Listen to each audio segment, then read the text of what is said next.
Hey there, it's Steve from Serious Keto, and this is the Not So Serious Keto video podcast, Almost Healthy Again edition.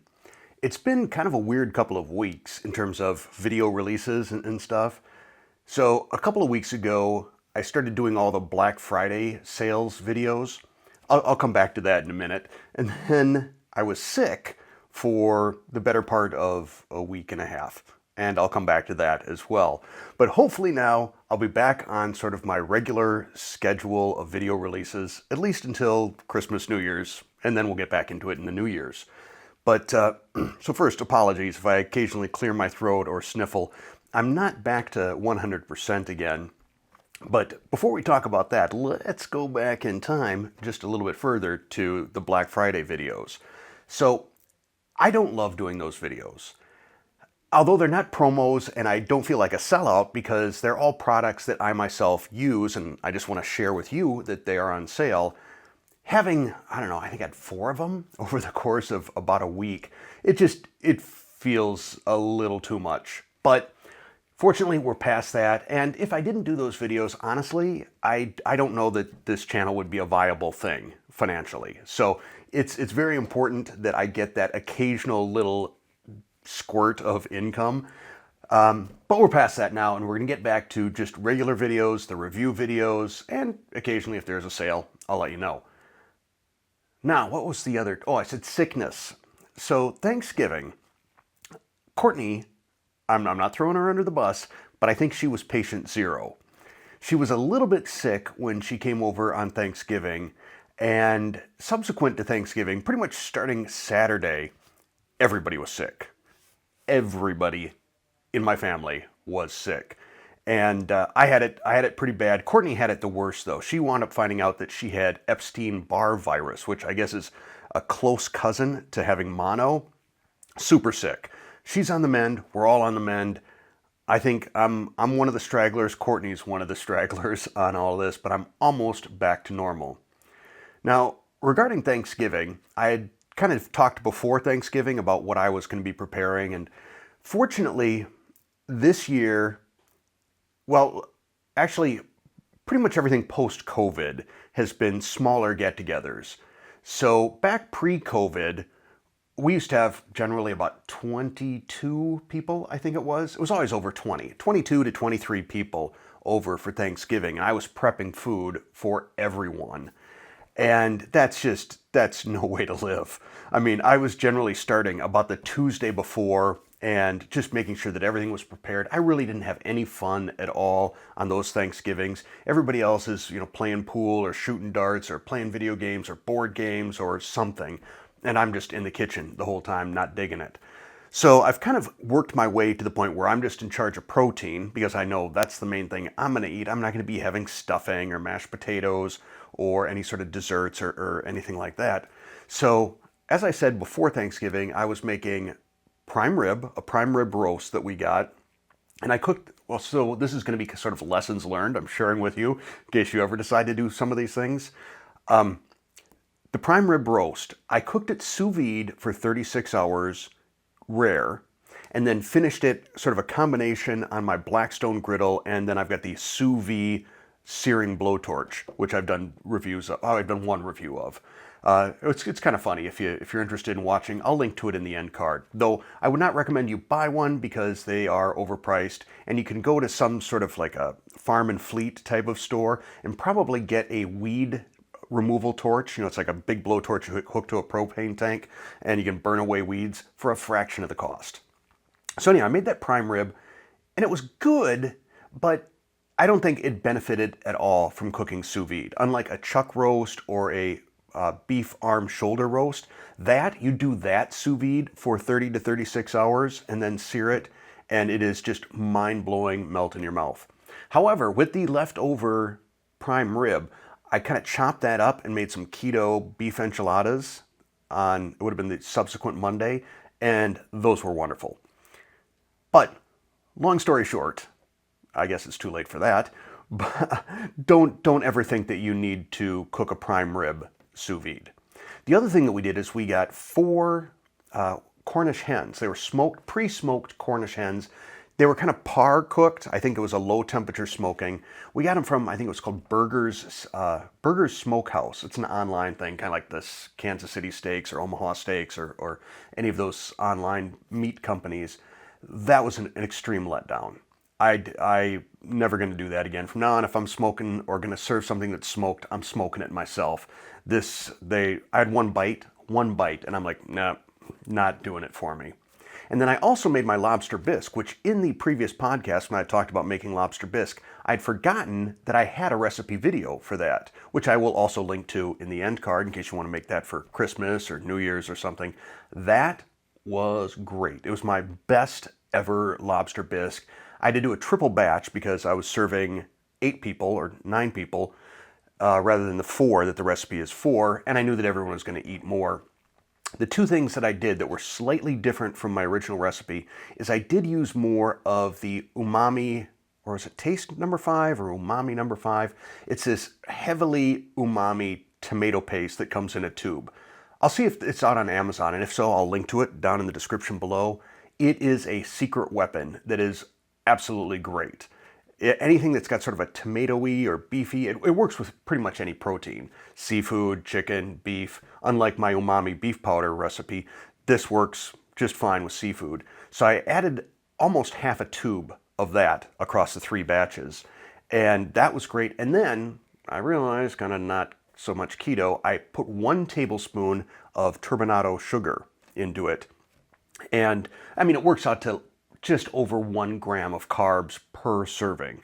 So not a huge impact. And it didn't really make the bisque taste sweet, but it added just a little extra something to it. So that was really great.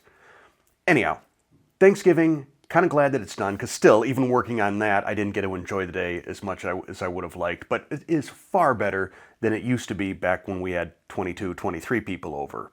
So I was pretty good at staying keto over Thanksgiving. I say pretty good because Terry made a couple of salads. One was a green apple, fennel, and horseradish salad. I know it sounds like a weird combination, but the flavors just all came together really well. I had 1 bite of that.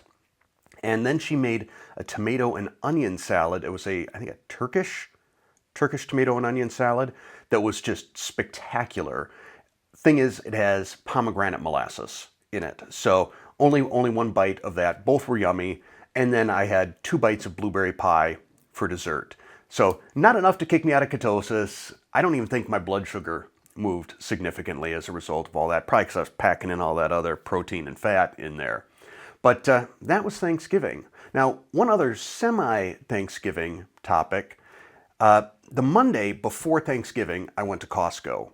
And I'm finding increasingly that I'm not so much in love with Costco anymore. I'm really starting to lean a little more towards Sam's Club. Initially, Costco was, I really liked it. I felt that a lot of the food options were cleaner, that Sam's Club kind of leaned a little bit more towards junk foody stuff. But I've seen sort of a shift lately in terms of Sam's Club. I'm seeing a lot more keto-friendly or keto-compatible foods. I'm not talking like keto labeled. It doesn't say keto on the package, but just food items that fit into a ketogenic lifestyle a lot better. I'm seeing a lot more of that at Sam's Club. What kind of irritates me about Costco, there are a few things. First off is the whole Easter egg thing they've got going on, where they're constantly rearranging the store, making it difficult to find what you're looking for. To me, this is not entertaining. I want to get in, get done, get out, get gone. I'm not a browsing sort of shopper type of a person. I come in with a list, I execute on that list, and I get out. So that's one thing that kind of bothers me. And they do also sort of shift their inventory and what items they carry. So you find yourself falling in love with a particular product, and then they don't carry it anymore. The other thing that bums me out, and I read this just recently, after this holiday season, they're getting rid of the book section in Costco. And lots of times there's cool books that we found for our kids or now our grandkids. Occasionally there would be a cookbook that I was interested in, usually something by Milk Street or America's Test Kitchen, getting their annual edition of that. But that's going away, which kind of bums me out.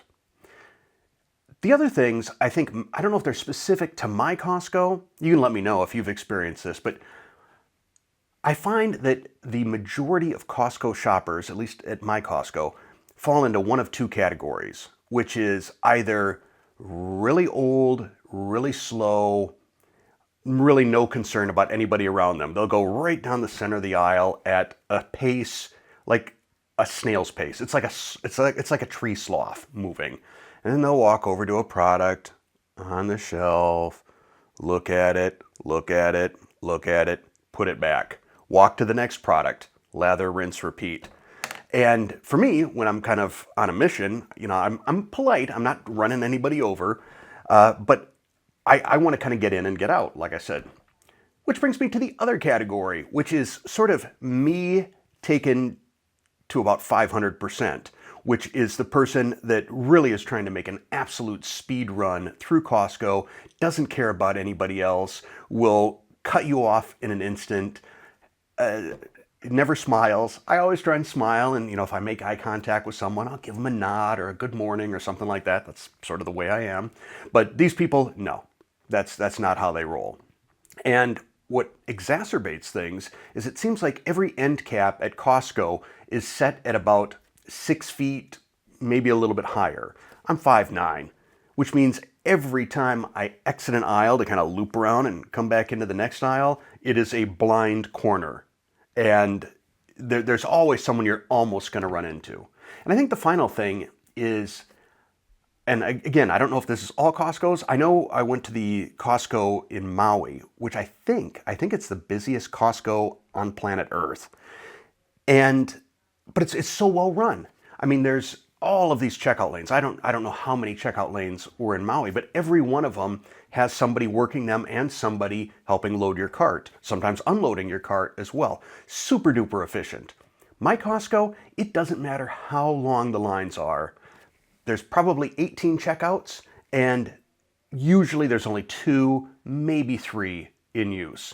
So you got people stretching all the way back into where food exists, all those aisles waiting in line to check out. Sam's Club, on the other hand, I got the VIP Sam's Club membership. Show up at 8 a.m. I'm in and out of that place in like 10 or 15 minutes. It's great. So I just had to kind of rant on that for a moment. If you've got thoughts on Costco versus Sam's Club, or if you've experienced something similar or something radically different at your Costco, please let me know down in the comments below.